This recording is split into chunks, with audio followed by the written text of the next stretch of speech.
बिस्मिल्लाहिर्रहमानिर्रहीम। अस्सलाम वालेकुम students, class 8 countdown mathematics chapter number 10 और इसका क्वेश्चन नंबर 14 अब हम स्टार्ट करने जा रहे हैं। क्वेश्चन नंबर 14 में कह रहा है कि एक क्रिकेटर है, a cricketer scored an average of 31 runs in 11 innings. एक क्रिकेटर है, उसने 11 इनिंग्स के अंदर उसने 11 इनिंग्स खेली और उसमें उसने जो रन्स बनाए वो 31 की एवरेज से बनाए। किसी इनिंग में आप देख लें 50 हो गया होगा, किसी में 20 हो गया होगा, ठीक है, किसी में 60 होगा, किसी में 10 हो गया होगा। तो हर 11 इनिंग्स की जो टोटल एवरेज निकली वो बनी 31 रन्स पर इनिंग की। ठीक हो गया।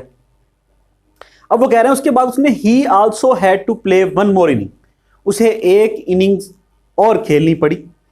How many runs must he score in that inning, उस इनिंग में उसने कितने स्कोर किए so that the average of his runs will become 35। देखें 11 इनिंग्स उसने खेली और उसकी एवरेज बन गई 31 रन्स की। किसी में कुछ बना होगा इनिंग्स में, ओवरऑल जो एवरेज बनी 11 इनिंग्स की वो बनी 31।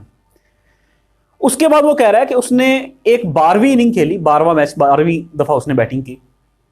उसके नतीजे में क्या हुआ, उसमें उसने इतना अच्छा स्कोर, 31 से अगर कम रन्स बनाता तो उसकी ओवरऑल एवरेज गिर जाती, कम हो जाती।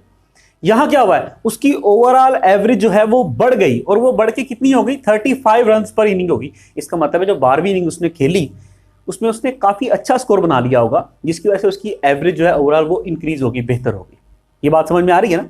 जैसे अब आप अपने स्कूल के किसी टेस्ट में आपने 11 टेस्ट दिए और उसमें आपकी एवरेज है 31 मार्क्स एवरेज आ रही है। अगर आपने कोई 12वां अपना टेस्ट दिया और उसमें आपकी एवरेज अगर इंक्रीज हो गई है ओवरऑल 12 की, तो इसका मतलब है आपने उस 12वें टेस्ट में बहुत अच्छे नंबर लिए होंगे, तो आपकी ओवरऑल एवरेज भी बढ़ गई, ओवरऑल परसेंटेज भी बढ़ गई।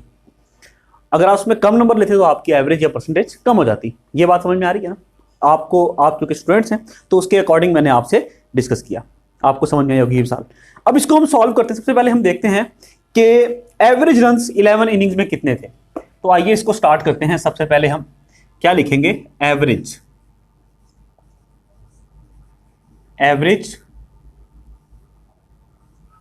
Runs in 11 innings. 11 इनिंग्स के अंदर उसकी एवरेज क्या थी, वो थी 31 रन्स की। नेक्स्ट चलते हैं, टोटल रन्स उसने 11 इनिंग्स में कितने बनाए। Total runs in 11 innings, sir ये हुए 31 मल्टीप्लाई बाय 11, तो ये आ गया 11 वन जा 11, 1 कैरी, 11 3 जा 33 प्लस 1 34, 341 रन्स बनाए किसमें, 11 इनिंग्स के अंदर। ये बात समझ में आ गई। अब उसने 12वीं इनिंग खेली और उसकी एवरेज हो गई 35 की। एवरेज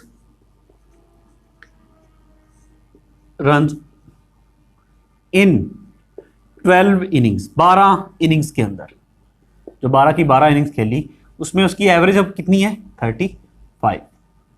आई होप ये बात समझ में आ गई। Average runs in 12 innings, total run भी निकल आएंगे sir. Total runs in 12 innings, sir ये है 35 मल्टीप्लाई बाय 12, मल्टीप्लाई कर लेते हैं। 12 5 जा 60, 0 आ गया, 6 कैरी, 12 3 जा 36 प्लस 6 42, 420 रन्स बनाए भाई उसने टोटल 12 इनिंग्स के अंदर। अब बहुत आसान हो गया सवाल। देखिए सवाल है भी ये बहुत आसान था। 11 इनिंग्स में टोटल रन्स इतने हैं और 12 इनिंग्स में टोटल रन्स इतने हैं, तो भाई 12 इनिंग्स में से माइनस कर दें जो 11 इनिंग्स के रन हैं। तो जो 12वीं इनिंग उसने खेली, 12वीं इनिंग खेलने से पहले इसको टोटल रन्स थे ये 341। अब 12वीं इनिंग में जो उसने टोटल रन स्कोर किए वो कैसे निकलेंगे, इसमें से इसको सबट्रैक्ट कर देंगे तो 12वीं इनिंग का स्कोर आ जाएगा। ठीक हुआ, ये 11 का है टोटल और ये 12 का है टोटल। तो इसके बाद इनिंग खेलने के बाद रन्स ये हो गए, तो इसमें से इसको माइनस कर देंगे तो जो 12वीं इनिंग में स्कोर उसने बनाए वो आ जाएंगे। रन्स इन, या रन्स स्कोर्ड कर लें, रन्स जो उसने स्कोर किए या बनाए इन 12th इनिंग, 12वीं इनिंग में, इन 12th इनिंग कितने हैं सर ये? सर ये हैं 420, टोटल 12 इनिंग्स के स्कोर, उसमें से माइनस कर देंगे टोटल 11 इनिंग्स के स्कोर, तो क्या आ जाएगा? 10 में से 1 गए सर 9 आ गया, 11 में से 4 गए 79 रन्स उसने बनाए, किसमें? अपनी 12वीं इनिंग के अंदर, जिसकी वजह से उसकी ओवरऑल एवरेज इंक्रीज हो गई। ठीक है भाई, ओके, ये क्वेश्चन नंबर 14 हमारा कंप्लीट हो गया। देख लीजिए इसको गौर से।